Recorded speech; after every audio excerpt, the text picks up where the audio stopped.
Salve, salve, torcida tricolor, chegando com mais um pré-jogo aqui no canal do Lessa, dia de Vila Nova e Fluminense, jogo decisivo que vale vaga nas oitavas de final da Copa do Brasil. É o técnico Fernando Diniz em 10 dias, tendo a terceira estreia. Estreou pela Sul-Americana, vitória.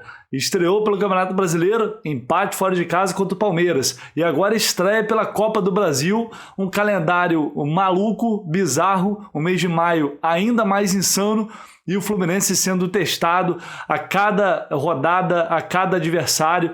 E hoje não vai ser diferente, diante de uma equipe, claro, que está abaixo dos adversários mais fortes que o Fluminense terá pela frente, mas que vai jogar em casa e diante de um apoio maciço da torcida que comprou antecipadamente mais de 20 mil ingressos para este jogo no Serra Dourada. Então vamos falar tudo agora sobre essa partida, as possibilidades de escalação que o técnico Fernando Diniz tem com a ausência, infelizmente, de Paulo Henrique Ganso. Já chega deixando o seu like neste pré-jogo, seu comentário, claro, é sempre muito bem-vindo.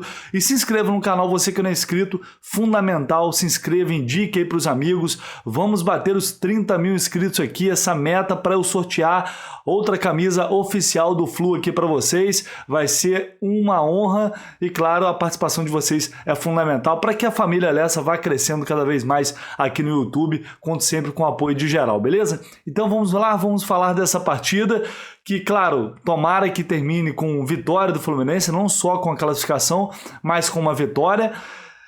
Diante do adversário, o Fluminense ainda não foi derrotado, né? O Fluminense nunca perdeu na história para o Vila Nova, são 7 jogos, 4 vitórias do Tricolor e 3 empates, então a gente espera com certeza, evidentemente, que não seja hoje essa primeira derrota. Bom, o primeiro confronto foi muito movimentado, o time ainda era comandado pelo técnico Abel Braga, saiu perdendo por 2-0 no Maracanã, o clima ficou pesado, vocês lembram bem, foi naquela partida que o Abel foi muito xingado e a partir dali as coisas começaram a mudar de fato, bem depois daquele jogo ali, o Abel sentiu muito aqueles xingamentos, aquelas vaias, tanto é que não foi nem para entrevista coletiva.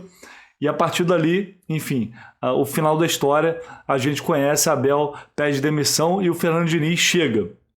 Mas aquilo já é passado, aquele jogo também, o Fluminense conseguiu uma virada que, dentro daquele contexto, era obrigação, mas que acabou sendo uma virada heróica pela forma como foi, né? Tudo, os gols no segundo tempo, na base da pressão, e conseguiu ter essa vantagem de poder empatar no Serra Dourada. É claro, é evidente que o time não vai entrar jogando pelo empate, jogando com o regulamento embaixo do braço, não é isso que a gente espera, ainda mais de uma equipe comandada pelo Diniz, mas é uma vantagem relevante.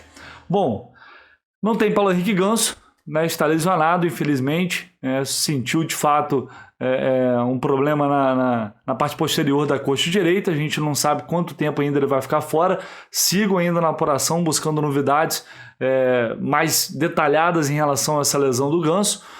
Pelo menos ele tem a volta do André, que cumpriu suspensão contra o Palmeiras, volta normalmente para esse jogo, e não tem o Cris Silva, mas o Pineda já tinha sido titular contra o Palmeiras.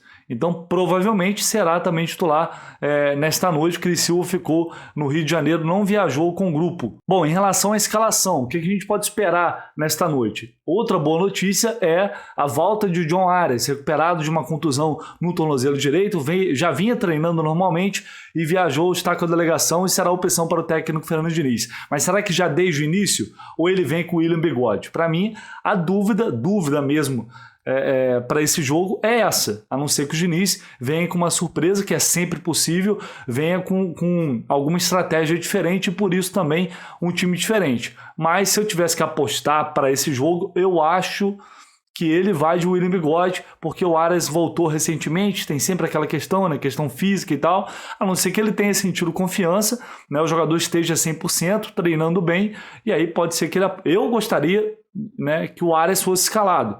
O William não vem jogando bem, está cansado de saber, e acho que ia casar bem ali com o Natan, caindo um pouco mais pela esquerda, como ele gosta de atuar, o Luiz Henrique pela direita, os dois poderiam flutuar para ali, eu acho que seria bem interessante.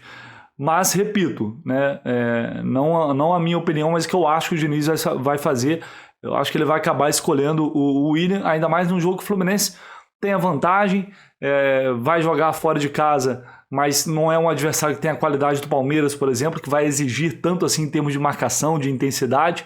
Então, por isso, eu acho que pode ser que o William tenha aí uma oportunidade. No mais, a gente não deve ter surpresas, como eu disse. Pode ser que ele venha com uma estratégia diferente e aí surpreenda a todos nós. Mas a tendência é de que o time vá a campo com o Fábio, o Samuel Xavier, Nino, David Braz e Pineda, André, Iago, Natan e aí John Arias ou William, Luiz Henrique e Germán Cano, se não tiver nenhum problema de última hora também.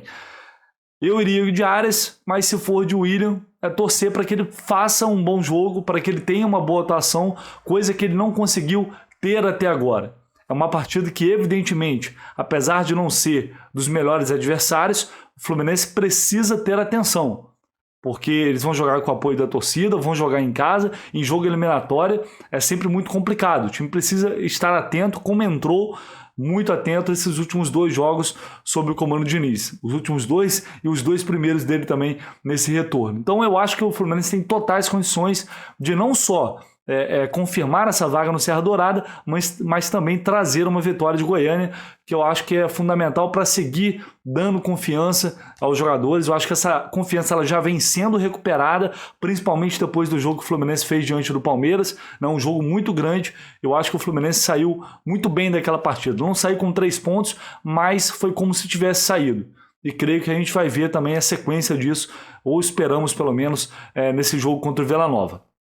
O volante Thiago Felipe conhece muito bem o estado de Serra Dourada, afinal jogou no Goiás, e a Flu TV ele falou sobre essa partida que vai ser nesse palco que ele conhece muito bem, né, Iago? O Serra para mim traz boas lembranças, né? Como você mesmo falou, um estádio com as dimensões aí muito grande, aparenta ser maior ainda, mas a equipe está preparada para jogar junto, e eu tenho certeza que a gente vai sair daqui classificado. Se puder resumir em 2 palavras, é muita cobrança e trabalho, né? O que o professor tem feito, e tenho certeza que a cada partida aí a gente vai evoluindo. Bom, e a gente esperava ver Felipe Melo novamente relacionado, mas ainda não foi dessa vez, segue se preparando fisicamente. A comissão técnica está tendo um cuidado muito grande com ele para que essa volta não seja precipitada e aí ele tenha uma nova lesão. Então está todo mundo preferindo agir com calma para que ele possa estar 100% fisicamente e aí sim voltar ao time. Quem sabe no final de semana contra o Atlético Paranaense é sim uma possibilidade. Eu vou falar com meu amigo Paulo Massage, lá do Sistema Sagres de Comunicação de Goiás, e ele vai trazer todas as informações sobre o Vila Nova para esse jogo. Como eu disse, expectativa de um público excelente no estádio Serra Dourada logo mais. Fala aí, Paulo. Fala, Vitor Lessa, aquele abraço para você, para todo mundo ligado aqui. Tô chegando para trazer informações do Vila Nova, que enfrenta o Fluminense, jogo da volta da 3ª fase da Copa do Brasil, no estádio Serra Dourada, nesta quarta-feira, 9h30 da noite. Já foram vendidos pouco mais de 20 mil ingressos. A expectativa por parte da diretoria do Vila Nova é um público em torno de 30 mil pagantes. Torcedor do Fluminense, 4.500 ingressos à disposição, vão ficar na cadeira no setor sul, entrada sul do estádio Serra Dourada. O técnico Igor Magalhães não pode contar com o atacante Daniel Amorim, vinha sendo titular, ele está no Vila por empréstimo junto ao Tombense, mas esse jogador, pelo Clube Mineiro, já atuou na Copa do Brasil, então não pode jogar pelo Vila Nova. E aí a tendência é uma dúvida do Igor, ou ele vai escolher o Rubens, que é um jogador com as mesmas características, centroavante, ou então ele opta pelo Diego Tavares, que é um jogador de beirada, e o Pablo Diego vai ser deslocado da beirada ali do ataque de lado do Vila para o centro fazer a função de falso 9, inclusive função que ele fez no primeiro jogo contra o Fluminense no Maracanã. No mais, a tendência é que o Vila tenha o retorno do William Formiga recuperado de lesão na lateral esquerda, e o restante do time, o mesmo que enfrentou o Náutico pela Série B e venceu por 2-0 na última sexta-feira. Um provável Vila Nova, então, com George no gol, Alex Silva na direita, Rafael Donato e Renato na zaga, William Formiga na lateral esquerda. O meio-campo com o experiente Ralf, o Arthur Rezende e também o Mateuzinho, que é atacante, mas desde o jogo contra o Náutico voltou a atuar ali como uma espécie de 10, já fez isso em outros clubes também, e o ataque com a dúvida entre o Rubens e o Diego Tavares, junto com o Vitor Andrade e também o Pablo Diego. Vamos falar de arbitragem, o trio é bem conhecido da torcida tricolor. Anderson Daronco apita o jogo, árbitro FIFA, auxiliado pelo Rafael da Silva Alves e pelo Michel Stanislau. É exatamente o mesmo trio que apitou Fluminense e Santos no Maracanã na estreia do Flu pelo Campeonato Brasileiro deste ano. Uma arbitragem muito ruim naquela oportunidade do seu Anderson Daronco, muito ruim, assim, não teve erros em lances capitais, aliás, teve sim um pênalti que poderia ter sido marcado para o Santos, que o Santos ficou reclamando demais, mas não foi só isso, ele picotou o jogo inteiro, inverteu várias faltas, é um árbitro que quando não está num bom dia, ele irrita demais os jogadores. Ele apitou inclusive o clássico, o último final de semana, Flamengo e Botafogo, também não teve uma arbitragem tão boa assim, tentou controlar o jogo, não conseguiu em alguns momentos. Enfim, o Daronco, que é um dos árbitros mais experientes do futebol brasileiro, tem uma pompa danada aqui, mas não é isso tudo. A arbitragem dele não faz jus a pompa, ao nome que ele tem aqui no futebol brasileiro. Principalmente, ultimamente, ele não vem tendo boas atuações. Então, assim, tomara que ele não repita aquela partida contra o Santos, que foi muito ruim, repito, a arbitragem dele. Tomara que ele possa fazer uma boa arbitragem à altura de um árbitro FIFA, que é o mínimo que a gente espera. Vamos ver o que vai acontecer logo mais. E lembrando que não tem VAR, então isso é uma preocupação a mais, né? Não tem VAR. Às vezes também tem VAR, enfim, e a gente sabe o que acontece. Bom, vamos lá. Transmissão da TV Globo, Premier, Sport TV, então tenha vontade para você assistir essa partida. E claro, depois do jogo, fora de casa, tem live aqui no canal do Lessa. Vamos abrir uma live aqui para a gente falar tudo sobre essa partida no estádio Serra Dourada. Claro, comemorar uma classificação do Fluminense, que é a que a gente espera, e analisar mais uma atuação, a terceira do time, sob o comando do técnico Fernando Diniz. Beleza, galera? Aguardo vocês mais tarde. Deixa o like aí, seu comentário e, claro, se inscreva no canal. Se você não é inscrito, dê essa força que é fundamental. Tamo junto, valeu!